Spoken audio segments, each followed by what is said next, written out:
ಹನೂರಲ್ಲಿ ಅರಣ್ಯ ಇಲಾಖೆಯ ಸಿಬ್ಬಂದಿ ಮಾಡಿದಂತ ಎನ್ಕೌಂಟರ್ಗೆ 3 ಬಲಿಯಾದ ಕೇಸಿಗೆ ಸಂಬಂಧಿಸಿದಂತೆ ನಿನ್ನೆ ಸರ್ಕಾರ ವಿವರವಾದಂತ ಉತ್ತರವನ್ನು ಕೊಟ್ಟಿದೆ.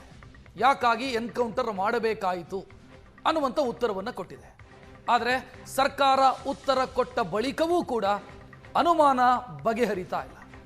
ವಿಪಕ್ಷಗಳು ಹೇಳ್ತಾ ಇದ್ದಾವೆ ಸರ್ಕಾರವೇ ಮುಂದೆ ನಿಂತು ಮಾಡಿಸಿರುವಂತ ಕೊಲೆ ಇದು ಅನ್ನೋ ಗಂಭೀರ ಆರೋಪವನ್ನು ವಿಪಕ್ಷಗಳು ಮಾಡ್ತಾ ಇದ್ದಾವೆ. ಸರ್ಕಾರ ಹೇಳ್ತಾ ಇದೆ ಆತ್ಮರಕ್ಷಣೆಗಾಗಿ ನಮ್ಮ ಸಿಬ್ಬಂದಿ ಗುಂಡು ಹಾರಿಸಲೇಬೇಕಾಯಿತು ಅಂತ. ಸೊ ಈಗ ಬೇರೆ ಬೇರೆ ರೀತಿಯ ಅನುಮಾನಗಳು ಸೃಷ್ಟಿಯಾಗ್ತಾ ಇದ್ದಾವೆ, ಆರೋಪ ಪ್ರತ್ಯಾರೋಪಗಳು ಶುರುವಾಗಿದ್ದಾವೆ. ಇದರ ಬಗ್ಗೆ ಡೀಟೇಲ್ ಆಗಿ ಮಾತನಾಡೋಣ. ಆದರೆ ಅದಕ್ಕಿಂತ ಮೊದಲು ಒಂದು ಮೇಜರ್ ಬ್ರೇಕಿಂಗ್ ಅಪ್ಡೇಟ್ ಲಭ್ಯ ಆಗ್ತಾ ಇದೆ. ಕೆಪಿಎಸ್ಸಿಯ ಭ್ರಷ್ಟಾಚಾರ ಕೇಸಿಗೆ ಸಂಬಂಧಿಸಿದಂತೆ ತನಿಖೆಯ ಅಖಾಡಕ್ಕೆ ಜಾರಿ ನಿರ್ದೇಶನಾಲಯ ಎಂಟ್ರಿ ಆಗಿದೆ. ಕೆಪಿಎಸ್ಸಿ ಮಾಜಿ ಅಧ್ಯಕ್ಷ ಶಿವಶಂಕರಪ್ಪ ಸಾಹುಕಾರ್ಗೆ ಇಡಿ ಶಾಕ್ ಕೊಟ್ಟಿದೆ. ಅವರ ಮನೆ, ಕಚೇರಿ ಸೇರಿ ಹಲವೆಡೆ ಜಾರಿ ನಿರ್ದೇಶನಾಲಯದ ಅಧಿಕಾರಿಗಳು ದಾಳಿ ಮಾಡಿದರು. ಶಿವಶಂಕರಪ್ಪ ಸಾಹುಕಾರ್ ಮನೆ ಸೇರಿ ಒಟ್ಟು 13 ಕಡೆ ದಾಳಿಯಾಗಿದೆ. ಬೆಳಗ್ಗೆಯಿಂದಲೂ ಕೂಡ ಪರಿಶೀಲನೆ ನಡೆಸ್ತಾ ಇದ್ದಾರೆ ಅಧಿಕಾರಿಗಳು. ಶಿವಶಂಕರಪ್ಪ ಸಾಹುಕಾರ್ ಮತ್ತು ಮಧ್ಯವರ್ತಿಗಳು ಇವರ ಮನೆಯಲ್ಲಿ ಶೋಧ ಕಾರ್ಯ ನಡೀತಾ ಇದೆ. ಇಷ್ಟು ದಿನ ಸಿಐಡಿ ತನಿಖೆ ಮಾಡ್ತಾ ಇತ್ತು, ರಾಜ್ಯ ಸರ್ಕಾರದ ಸಿಐಡಿ ತನಿಖೆ ಮಾಡ್ತಾ ಇತ್ತು. ವಿಧಾನಸೌಧ ಸ್ಟೇಷನ್ ನಲ್ಲಿ ಏನು ಕಂಪ್ಲೇಂಟ್ ದಾಖಲಾಗಿತ್ತು, ಅದರ ಆಧಾರದ ಮೇಲೆ ಎಫ್ಐಆರ್ ಆಯಿತು. ಎಫ್ಐಆರ್ ಮೇಲೆ ಸಿಐಡಿ ರಚಿಸಲಾಯಿತು. ಸಿಐಡಿ ಅಧಿಕಾರಿಗಳು ತನಿಖೆಯನ್ನು ಮುಂದುವರಿಸಿದ್ದಾರೆ. ಸಿಬಿಐ ತನಿಖೆಗೆ ಕೊಡಬೇಕು ಅಂತ ಒತ್ತಾಯ ಕೇಳ ಬರ್ತಾ ಇತ್ತು. ಈಗ ಜಾರಿ ನಿರ್ದೇಶನಾಲಯದ ಅಧಿಕಾರಿಗಳು ದಾಳಿ ಮಾಡಿದ್ದಾರೆ. ಪರಿಶೀಲನೆ ನಡೀತಾ ಇದೆ. ಶಿವಶಂಕರಪ್ಪ ಸಾಹುಕಾರ್ ಅವರ ಮನೆ, ಕಚೇರಿ, ಮಧ್ಯವರ್ತಿಗಳು ಇವರಿಗೆಲ್ಲರಿಗೂ ಕೂಡ ಇಡಿ ದಾಳಿಯ ಬಿಸಿ ತಟ್ಟಿದೆ. ಈ ಅಕ್ರಮವನ್ನ ಮೊದಲು ಬಯಲಿಗೆಳೆದಿದ್ದು ನಿಮ್ಮ ಸುವರ್ಣ ನ್ಯೂಸ್ ಮತ್ತು ಕನ್ನಡಪ್ರಭ ದಿನಪತ್ರಿಕೆ. ಸುವರ್ಣ ನ್ಯೂಸ್ ಬಯಲಿಗೆಳೆದಿದ್ದಂತ ಹಗರಣದಲ್ಲಿ ಈಗ ಮೇಜರ್ ಟ್ವಿಸ್ಟ್. ಇಡಿ ಎಂಟ್ರಿಯ ಮುಖಾಂತರ ಜಾರಿ ನಿರ್ದೇಶನಾಲಯದ ಅಧಿಕಾರಿಗಳು ಸದ್ಯ ಈ ಕೇಸ್ನಲ್ಲಿ ಎಂಟ್ರಿ ಆಗಿರೋದು ಹಲವು ಅನುಮಾನಗಳಿಗೆ ಕಾರಣ ಆಗ್ತಾ ಇದೆ. ಅನುಮಾನ ಯಾವುದು ಅಂತಂದ್ರೆ ಹವಾಲಾ ಮತ್ತು ಮನಿ ಲಾಂಡ್ರಿಂಗ್ ನಂತಹ ಗಂಭೀರ ಅಕ್ರಮಗಳಾಗಿದೆ. ಇದರಲ್ಲಿ ಇಡಿ ಎಂಟ್ರಿ ಆಗಿದೆ ಅಂತಂದ್ರೆ ಪಿಎಂಎಲ್ಎ ಉಲ್ಲಂಘನೆಯಾಗಿದೆ ಅನ್ನುವಂತ ಅನುಮಾನ ಸಹಜವಾಗಿ ಬರುತ್ತೆ. Prevention of money laundering act ನ ಉಲ್ಲಂಘನೆಯಾಗಿದೆ. 89 ಲಕ್ಷ ರೂಪಾಯಿ ಪಡ್ಕೊಂಡು ಉದ್ಯೋಗ ಕೊಡುವಂತ ಕೆಲಸಗಳಾಗ್ತಾ ಇತ್ತು ಅನ್ನುವಂಥ ಗಂಭೀರ ಆರೋಪ. ತಮಗೆ ಬೇಕಾದವರಿಗೆ, ತಮ್ಮ ಸಂಬಂಧಿಕರಿಗೆ, ತಮ್ಮ ಮಕ್ಕಳಿಗೆ ಉದ್ಯೋಗ ಬೇರೆ ಬೇರೆ ರೀತಿಯಲ್ಲಿ ಕೊಡಿಸಿದ್ದಾರೆ ಅನ್ನುವಂಥ ಆರೋಪ. ಈ ರೀತಿಯ ಗಂಭೀರ ಆರೋಪಗಳು ಈ ಕೇಸ್ನಲ್ಲಿದ್ದಾವೆ. ಕೆಪಿಎಸ್ಸಿಯಲ್ಲಿ ನಡೀತಾ ಇರುವಂಥ ಕರ್ಮಕಾಂಡದ ಬಗ್ಗೆ ವಿದ್ಯಾರ್ಥಿಗಳು, ಉದ್ಯೋಗ ಆಕಾಂಕ್ಷಿಗಳು ನಿರಂತರವಾಗಿ ಪ್ರತಿಭಟನೆಯನ್ನು ಮಾಡ್ತಾ ಇದ್ದಾರೆ. ವಿದ್ಯಾರ್ಥಿ ಸಂಘಟನೆಗಳು ಪ್ರತಿಭಟನೆಯನ್ನು ಮಾಡ್ತಾ ಇದ್ದಾವೆ. ವಿಪಕ್ಷಗಳು ಆರೋಪಿಸ್ತಾ ಇದ್ದಾವೆ ಸರ್ಕಾರ ಇದರಲ್ಲಿ ನಿರ್ಲಕ್ಷ್ಯ ವಹಿಸ್ತಾ ಇದೆ, ಸಿಬಿಐ ತನಿಖೆಗೆ ಕೊಡಬೇಕಿತ್ತು ಸರ್ಕಾರ ಅಂತ. ಈಗ ಜಾರಿ ನಿರ್ದೇಶನಾಲಯ ಎಂಟ್ರಿ ಆಗಿರೋದ್ರಿಂದ ಇಡೀ ಕೇಸ್ನ ತನಿಖೆ ಮತ್ತೊಂದು ಆಯಾಮಕ್ಕೆ ತಿರುಗುವಂತ ಮುನ್ಸೂಚನೆ.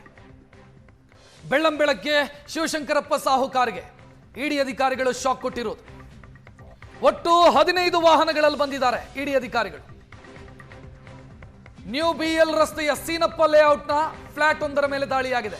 ಸಾಹುಕಾರ್ ಅವರಿಗೆ ಸೇರಿರೋದು. 2 ಇನೋವಾದಲ್ಲಿ ಅಧಿಕಾರಿಗಳು ಬಂದಿದ್ರು. ಹೊಯ್ಸಲ ಡ್ರೀಮ್ಸ್ ಅನ್ನುವಂತ ಅಪಾರ್ಟ್ಮೆಂಟ್ ಅಲ್ಲಿ ಶಿವಶಂಕರಪ್ಪ ಸಾಹುಕಾರ್ ವಾಸ್ತವ್ಯ ಇದ್ದಾರೆ.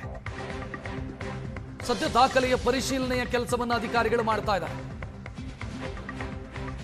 ಇಡೀ ಕೇಸ್ನಲ್ಲಿ ಮೇಜರ್ ಆದಂತ ತಿರುವು ಸಿಗ್ತಾ ಇದೆ ಇಡಿ ಎಂಟ್ರಿ ಆಗೋ ಮುಖಾಂತರ. ಸಿಐಡಿ ತನಿಖೆ ಒಂದು ಕಡೆ ನಡೀತಾ ಇರೋದು, ನೋಟಿಸ್ಗಳನ್ನು ಕೊಡಲಾಗ್ತಾ ಇದೆ ಬೇರೆ ಬೇರೆ ಅಕ್ರಮಗಳಿಗೆ ಸಂಬಂಧಿಸಿದಂತೆ. ಶಿವಶಂಕರಪ್ಪ ಸಾಹುಕಾರ್ ಅವರು ಗಂಭೀರ ಆರೋಪವನ್ನು ಎದುರಿಸ್ತಾ ಇದ್ದಾರೆ. ರಾಜ್ಯಪಾಲರು ಅವರನ್ನ ಕೆಪಿಎಸ್ಸಿ ಚೇರ್ಮನ್ ಹುದ್ದೆಯಿಂದ ಕೆಳಗಿಳಿಸುವಂತ ಆದೇಶವನ್ನು ಕೂಡ ಪ್ರಕಟಿಸಿದ್ರು. ಅದನ್ನು ಪ್ರಶ್ನಿಸಿ ಅವರು ಕೋರ್ಟಿಗೂ ಹೋಗಿದ್ದಾರೆ. ಈಗ ಇಡಿ ಅಧಿಕಾರಿಗಳು ತನಿಖೆಯ ಅಂಗಳಕ್ಕೆ ಎಂಟ್ರಿ ಆಗಿರುವುದು.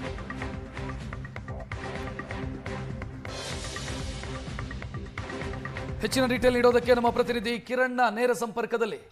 ಕಿರಣ್ಣ, ಇಡಿ ಎಂಟ್ರಿ ಆಗಿದೆ ಅಂತಂದ್ರೆ ಇಡೀ ಕೇಸು ಒಂದು ಗಂಭೀರ ತಿರುವನ್ನ ಪಡ್ಕೊಳ್ತಾ ಇದೆ ಅನ್ನೋದು ಖಚಿತವಾಗ್ತಾ ಇದೆ. ರಕ್ಷತ್, ಕೆಪಿಎಸ್ಸಿ ಹಗರಣದ ಕಿಂಗ್ ಪಿನ್ ಆಗಿರ್ತಕ್ಕಂಥ ಮುಖ್ಯವಾಗಿ ಆರೋಪ ಕೇಳಿಬಂದಿರ್ತಕ್ಕಂಥ ಶಿವಶಂಕರಪ್ಪ ಸಾವ್ಕಾರ್ ಏನಿದ್ದಾರೆ ಮಾಜಿ ಅಧ್ಯಕ್ಷ, ಇವರ ಮನೆ ಮತ್ತೆ ಕಚೇರಿ ಮತ್ತೆ ಮಧ್ಯವರ್ತಿಗಳ ಮನೆಗಳ ಮೇಲೆ ರೈಡ್ ಮಾಡಿರ್ತಕ್ಕಂಥದ್ದು. ಇಡಿ ಅಧಿಕಾರಿಗಳು ಬೆಳಗ್ಗೆ 6 ಗಂಟೆಯಿಂದಲೂ ಸಹ ಶೋಧ ನಡೆಸ್ತಾ ಇದ್ದಾರೆ. ನಾವೀಗ ಬೆಂಗಳೂರಿನ ನ್ಯೂ BL ರಸ್ತೆಯ ಸೀನಪ್ಪ ಲೇಔಟ್ನಲ್ಲಿರ್ತಕ್ಕಂಥ ಹೊಯ್ಸಳ ಡ್ರೀಮ್ಸ್ ಅಪಾರ್ಟ್ಮೆಂಟ್ ಏನಿದೆ, ಇಲ್ಲಿ 3ನೇ ಫ್ಲೋರ್ನಲ್ಲಿರ್ತಕ್ಕಂಥ ಅಪಾರ್ಟ್ಮೆಂಟ್ನ 304 ಫ್ಲಾಟ್ ಏನಿದೆ, ಆ ಫ್ಲಾಟ್ನಲ್ಲಿ ಸಹ ಇಡಿ ಅಧಿಕಾರಿಗಳು ಪರಿಶೀಲನೆ ನಡೆಸಿ ಈಗ ದಾಳಿ ನಡೆಸಿ ಪರಿಶೀಲನೆ ಮಾಡ್ತಾ ಇರ್ತಕ್ಕಂಥದ್ದು. ಮುಖ್ಯವಾಗಿ ಹಗರಣಕ್ಕೆ ಸಂಬಂಧಿಸಿದಂತೆ ಕೆಪಿಎಸ್ಸಿಯಲ್ಲಿ 2019ರಿಂದಲೂ ಸಹ ಸಾವ್ಕಾರು ಅಧ್ಯಕ್ಷರಾಗಿರ್ತಾರೆ. ಬಿಜೆಪಿ ನೇತೃತ್ವದ ಸರ್ಕಾರ ಇವರನ್ನ ಕೆಪಿಎಸ್ಸಿ ಅಧ್ಯಕ್ಷರಾಗಿ ಅಪಾಯಿಂಟ್ ಮಾಡಿತ್ತು. 2019ರಿಂದಲೂ ಸಹ ಸಾಕಷ್ಟು ಹಗರಣಗಳು ನೇಮಕಾತಿಯಲ್ಲಿ ನಡೆದಿದೆ. ಇತ್ತೀಚೆಗಷ್ಟೇ ನಡೆದಂತಹ ಹಗರಣ ಏನಿದೆ, ಪಶು ವೈದ್ಯಾಧಿಕಾರಿಗಳ ಹಗರಣದಲ್ಲಿ ಸುಮಾರು 89 ಲಕ್ಷ ರೂಪಾಯಿ ತೆಗೆದುಕೊಂಡು ಪೋಸ್ಟಿಂಗ್ ಅನ್ನು ನೀಡಲಾಗಿದೆ ಅನ್ನೋ ಆರೋಪ ಬಂದಿತ್ತು. ಮತ್ತೆ ಕೆಪಿಎಸ್ಸಿ ಮಾಜಿ ಅಧ್ಯಕ್ಷ ಆಗಿದ್ದಂತ ಸಾವ್ಕಾರ್ ಅವರ ಮಗಳು ಸುಮಾ ಸಾವ್ಕಾರ್ ಮೇಲೆ ಗಂಭೀರ ಆರೋಪ ಬಂದಿತ್ತು. ಸುಳ್ಳು ಜಾತಿ ಮತ್ತೆ ಆದಾಯ ಪ್ರಮಾಣ ಪತ್ರ ನೀಡಿದ ಆರೋಪ ಕೇಳಿ ಬಂದಿತ್ತು. ಹೀಗಾಗಿ ವಿಧಾನಸೌಧ ಪೊಲೀಸ್ ಠಾಣೆಯಲ್ಲಿ ಕೆಪಿಎಸ್ಸಿ ಕಾರ್ಯದರ್ಶಿ ಶೋಭಾ ದೂರಿನ ಅನ್ವಯ ಪ್ರಕರಣ ದಾಖಲಾಗುತ್ತೆ. ಪ್ರಕರಣ ಸಿಐಡಿಗೆ ರಾಜ್ಯ ಸರ್ಕಾರ ವಹಿಸುತ್ತೆ. ಇದರ ತನಿಖೆ ನಡೆಸೋ ಸಂದರ್ಭದಲ್ಲಿ ಸಹ ಈಗ ಇಡಿ ಎಂಟ್ರಿ ಆಗಿರ್ತಕ್ಕಂಥದ್ದು. ಇಡಿ ಅಧಿಕಾರಿಗಳು ಮುಖ್ಯವಾಗಿ ಯಾವಾಗ ಎಂಟ್ರಿ ಆಗ್ತಾರೆ ಅಂದ್ರೆ, ಅದರಲ್ಲಿ ಹವಾಲಾ ಆಗಿರಬೇಕು ಅಥವಾ PLMA ಆಕ್ಟ್ ಅಡಿ ಹವಾಲಾ ಟ್ರಾನ್ಸಾಕ್ಷನ್ ಆಗಿರಬೇಕು. ಆ ಸಂದರ್ಭದಲ್ಲಿ ಇಡಿ ಅಧಿಕಾರಿಗಳು ಎಂಟ್ರಿ ಆಗ್ತಾರೆ. ಇವತ್ತು ಬೆಳಗ್ಗೆ 6 ಗಂಟೆಯಿಂದಲೂ ಸಹ ಇಡಿ ಅಧಿಕಾರಿಗಳು ಏನು ಹೊಯ್ಸಳ ಡ್ರೀಮ್ಸ್ ಅಪಾರ್ಟ್ಮೆಂಟ್ ಸೇರಿದಂತೆ ಹಲವು ಕಡೆ ಸುಮಾರು 13 ಕಡೆಗಳಲ್ಲಿ ರಾಜ್ಯಾದ್ಯಂತ ದಾಳಿ ನಡೆಸಿದ್ದಾರೆ. ಇದರಲ್ಲಿ ಮುಖ್ಯವಾಗಿ ಶಿವಶಂಕರಪ್ಪ ಸಾವ್ಕಾರ್ಗೆ ಸಂಬಂಧಿಸಿದಂತ ಫ್ಲಾಟ್ ಏನಿದೆ, ಹೊಯ್ಸಳ ಡ್ರೀಮ್ಸ್ ಅಪಾರ್ಟ್ಮೆಂಟ್ ನ ಫ್ಲಾಟ್, ಅಲ್ಲಿ ಈಗ ರೈಡ್ ಮಾಡಿ ತನಿಖೆ ನಡೆಸ್ತಾ ಇರ್ತಕ್ಕಂಥದ್ದು. ದಾಳಿ ನಡೆಸಿ ಈಗ 2 ವಾಹನಗಳಿಗೆ ಬಂದಿರತಕ್ಕಂಥ ಏನು ಅಧಿಕಾರಿಗಳೇನಿದ್ದಾರೆ, 2 ಇನೋವಾಗಳಲ್ಲಿ ಬಂದು ಬೆಳಗ್ಗೆನೆ ಸಹ ರೈಡ್ ಮಾಡಿದ್ದಾರೆ. 4 ಮಂದಿ ಅಧಿಕಾರಿಗಳೇನಿದ್ದಾರೆ ಅವರು ಬಂದು ರೈಡ್ ಮಾಡಿ ದಾಖಲೆಗಳ ಪರಿಶೀಲನೆ ಮಾಡ್ತಾ ಇರ್ತಕ್ಕಂಥದ್ದು. ಇನ್ನೊಂದು ಗಂಭೀರ ಆರೋಪ ಕೇಳಿ ಬಂದಿತ್ತು. ಶಿವಶಂಕರಪ್ಪ ಸಾವ್ಕಾರ್ ಅವರ ಪತ್ನಿ ಹೆಸರಲ್ಲಿ 120 ಎಕರೆ ಜಮೀನನ್ನ ಅಕ್ರಮವಾಗಿ ಖರೀದಿ ಮಾಡಿದ್ದಾರೆ ಅನ್ನೋ ಆರೋಪ ಸಹ ಕೇಳಿಬಂತು. ಮತ್ತೆ ಸ್ವಜನ ಪಕ್ಷಪಾತ ಮಾಡಿದ್ದಾರೆ ಅಂತ ಹೇಳಿ ರಾಜ್ಯಪಾಲರಿಗೂ ಸಹ ದೂರನ್ನ ನೀಡಲಾಗಿತ್ತು. ಇದೆಲ್ಲವನ್ನ ಗಮನದಲ್ಲಿಟ್ಕೊಂಡು ಕೆಪಿಎಸ್ಸಿಯ ಮಾಜಿ ಅಧ್ಯಕ್ಷ ಶಿವಶಂಕರಪ್ಪ ಅವರ ಸಾವ್ಕಾರ್ ಅವರ ಮನೆ ಮೇಲೆ ಈಗ ಇಡಿ ಅಧಿಕಾರಿಗಳು ದಾಳಿ ನಡೆಸಿದ್ದಾರೆ. ಇದರಲ್ಲಿ ಕೋಟ್ಯಾಂತರ ರೂಪಾಯಿ ಅವ್ಯವಹಾರ ನಡೆದಿರ್ತಕ್ಕಂಥದ್ದು, ಹವಾಲಾ ಟ್ರಾನ್ಸಾಕ್ಷನ್ ಇದೆ. ಒಂದೊಂದು ಹುದ್ದೆಗೆ, ಕೈಗಾರಿಕಾ ವಿಸ್ತರಣಾಧಿಕಾರಿ ಹುದ್ದೆಗೆ ಸುಮಾರು 89ರಿಂದ 1 ಕೋಟಿವರೆಗೂ ಸಹ ಹಣವನ್ನು ನೀಡಲಾಗಿತ್ತು. ಇದೆಲ್ಲವನ್ನು ಸಹ ಹಗರಣ ಹೊರಗಡೆ ಬಂದ ಮೇಲೆ ಕೇಸ್ ಆಗುತ್ತೆ ವಿಧಾನಸೌಧ ಪೊಲೀಸ್ ಠಾಣೆಯಲ್ಲಿ. ನಂತರ ಇಡಿ ಸಿಐಡಿಗೆ ರಾಜ್ಯ ಸರ್ಕಾರ ಕೇಸನ್ನು ವರ್ಗಾವಣೆ ಮಾಡುತ್ತೆ. ಈ ನಡುವೆ OMR ಶೀಟು, ವಾಟ್ಸಾಪ್ ಚಾಟು ಸೇರಿದಂತೆ ಮಧ್ಯವರ್ತಿಗಳು ಅಲಿ ಮತ್ತೆ ಸಿಕಂದರ್ ಏನಿದ್ದಾರೆ ಎಲ್ಲರಿಗೂ ಸಹ ಸಿಐಡಿ ಅಧಿಕಾರಿಗಳು ನೋಟಿಸ್ ಕೊಡ್ತಾರೆ. ನೋಟಿಸ್ ಕೊಟ್ಟು ವಿಚಾರಣೆ ಮಾಡೋ ಸಂದರ್ಭದಲ್ಲೇ ಸಹ ಈಗ ಇಡಿ ಅಧಿಕಾರಿಗಳು ದಾಳಿ ನಡೆಸಿ ಇಡೀ 13 ಕಡೆ ಏಕಾಏಕಿ ದಾಳಿ ನಡೆಸಿರ್ತಕ್ಕಂಥದ್ದು. ಬೆಂಗಳೂರಿನ ನ್ಯೂ BL ರಸ್ತೆಯಲ್ಲಿ ಇರ್ತಕ್ಕಂಥ ಶಿವಶಂಕರಪ್ಪ ಸಾವ್ಕಾರ್ ಮನೆ, ಚಂದ್ರ ಲೇಔಟ್ ಸೇರಿದಂತೆ ಹಲವು ಜಿಲ್ಲೆಗಳಲ್ಲೂ ಸಹ ದಾಳಿ ನಡೆಸಿ ಇಡಿ ಅಧಿಕಾರಿಗಳು ಏಕಕಾಲದಲ್ಲಿ ದಾಖಲೆಗಳನ್ನ ಕಲೆಕ್ಟ್ ಮಾಡುವಲ್ಲಿ ಪರಿಶೀಲನೆಯನ್ನ ಮುಂದಾಗಿರ್ತಕ್ಕಂಥದ್ದು. ರಕ್ಷತ್, ಥ್ಯಾಂಕ್ ಯು ಕಿರಣ್ ಮಾಹಿತಿಗೆ. ಇದು ಕೆಪಿಎಸ್ಸಿ ಕಚೇರಿಗೂ ಕೂಡ ಇಡಿ ಅಧಿಕಾರಿಗಳ ತಂಡ ಭೇಟಿ ಕೊಟ್ಟಿದೆ. 4 ಕಾರುಗಳಲ್ಲಿ 10ಕ್ಕೂ ಅಧಿಕ ಅಧಿಕಾರಿಗಳು ಕೆಪಿಎಸ್ಸಿ ಕಚೇರಿಗೂ ಬಂದಿದ್ದಾರೆ. ಸಿಆರ್ಪಿಎಫ್ ಭದ್ರತಾ ಸಿಬ್ಬಂದಿ ಜೊತೆ ಇಡಿ ಕಚೇರಿಯಲ್ಲೂ ಶೋಧ ಪರಿಶೀಲನೆ. ಕೆಪಿಎಸ್ಸಿ ಕಚೇರಿಯಲ್ಲೂ ಕೂಡ ಇಡಿ ಅಧಿಕಾರಿಗಳು ಪರಿಶೀಲನೆಯನ್ನು ಮಾಡ್ತಾ ಇದ್ದಾರೆ.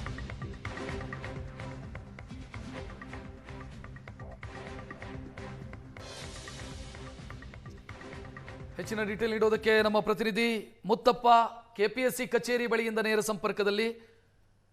ಮುತ್ತಪ್ಪ, ಬಹುಶಃ ಇಡಿ ಕೆಪಿಎಸ್ಸಿ ಕಚೇರಿಗೆ ಎಂಟ್ರಿ ಆಗಿದ್ದು ಇದೇ ಮೊದಲು ಅಂತ ಅನ್ಸುತ್ತೆ. ಆ ಹಂತಕ್ಕೆ ಬಂದು ಬಿಡ್ತಿದ್ದು.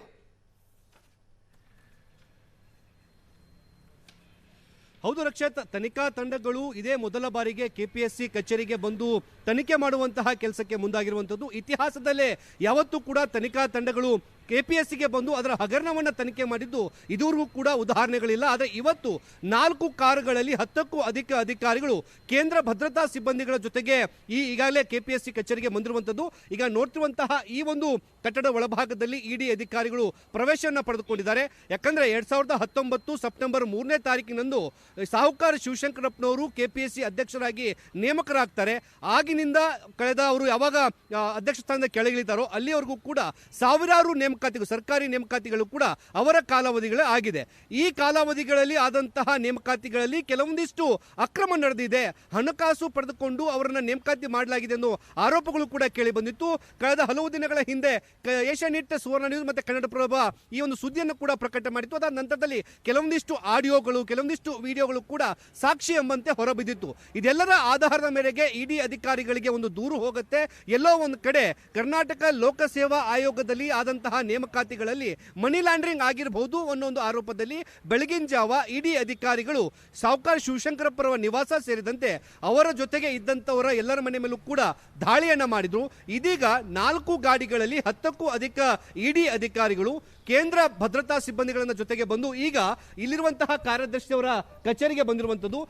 ಮೊದಲ ಹಂತದಲ್ಲಿ ಕಾರ್ಯದರ್ಶಿಯವರ ಕಚೇರಿಗೆ ಹೋಗ್ಬಿಟ್ಟು ಇಡಿ ಅಧಿಕಾರಿಗಳು ಇರುವಂತಹ ಕೆಲವೊಂದಿಷ್ಟು ಡೌಟ್ಗಳನ್ನ ಪರಿಶೀಲನೆ ಮಾಡುವಂತಹ ಕೆಲಸವನ್ನ, ಕೆಲವೊಂದಿಷ್ಟು ಕಡತಗಳನ್ನ ಸಂಗ್ರಹ ಮಾಡುವಂತಹ ಕೆಲಸ ಕೂಡ ಮಾಡಲಿದ್ದಾರೆ. ನಾವು ನೋಡ್ತಾ ಇದ್ದೀವಿ ಇದರ ಪ್ರವೇಶ ದ್ವಾರದಲ್ಲೇ ಈಗಾಗಲೇ CISF ಅಧಿಕಾರಿಗಳು ಕೂಡ ಮುಂದೆ ತಮ್ಮ ಒಂದು ಶಸ್ತ್ರಾಸ್ತ್ರಗಳೊಂದಿಗೂ ಕೂಡ ಅವರು ಇರುವಂತದ್ದು. ಅಧಿಕಾರಿಗಳು ಈಗಾಗಲೇ KPSC ಅವರ ಕಾರ್ಯದರ್ಶಿಯವರ ಕಚೇರಿಗೆ ಹೋಗ್ಬಿಟ್ಟು ಕೆಲವೊಂದಿಷ್ಟು ಡೌಟ್ಗಳನ್ನ ಬಗೆಹರಿಸಿಕೊಳ್ಳೋದು, ಕೆಲವೊಂದಿಷ್ಟು ಕಡತಗಳನ್ನು ಕೂಡ ವಶಕ್ಕೆ ಪಡೆಯುವಂತಹ ಕೆಲಸವನ್ನು ಪ್ರಕ್ರಿಯೆಯನ್ನು ಕೂಡ ಆರಂಭ ಮಾಡಿಕೊಂಡಿದ್ದಾರೆ. ಈಗ ಬಂದಿರುವಂತಹ ಇಡಿ ಅಧಿಕಾರಿಗಳು ಇವತ್ತು ಇಡೀ ದಿನ ಈ ಒಂದು KPSC ಕಚೇರಿ ಮೇಲೆ ದಾಳಿ ಮಾಡುವಂತಹ ಸಾಧ್ಯತೆ ಇದೆ. ಅವರ ಕಾಲಾವಧಿಯಲ್ಲಿ ಅಂದ್ರೆ ಸಾಹುಕಾರ ಶಿವಶಂಕರಪ್ಪರವರ ಕಾಲಾವಧಿಯಲ್ಲಿ ಆದಂತಹ ನೇಮಕಾತಿಗಳು ಜೊತೆಗೆ ಇಡಿ ಅಧಿಕಾರಿಗಳಿಗೆ ಬಂದಂತಹ ಕೆಲವೊಂದಿಷ್ಟು ಡೌಟ್ಗಳನ್ನ ಇವತ್ತು ಅಧಿಕಾರಿಗಳು ದಾಖಲೆ ಸಮೇತವಾಗಿ ಅದನ್ನ ಬಗೆಹರಿಸುವಂತಹ ಕೆಲಸವನ್ನು ಮಾಡ್ತಾರೆ. ಒಂದೊಮ್ಮೆ ಅಕ್ರಮ ನಡೆದಿರೋದನ್ನದು ರುಜುವಾದ್ರೆ ಆಗ ಮುಂದಿನ ಪ್ರಕ್ರಿಯೆಗೆ ಯಾವ ರೀತಿಯ ಈ ದಾಖಲೆಗಳು ಪೂರಕಬೇಕೋ ಅದೆಲ್ಲವನ್ನೂ ಕೂಡ ಸಂಗ್ರಹ ಮಾಡುವಂತಹ ಕೆಲಸವನ್ನ ಈಗ ಇಡಿ ಅಧಿಕಾರಿಗಳು ಮಾಡ್ತಿರುವಂತದ್ದು. ರಕ್ಷಿತ್, ಥ್ಯಾಂಕ್ ಯು ಮುತ್ತಪ್ಪ ಮಾಹಿತಿಗೆ.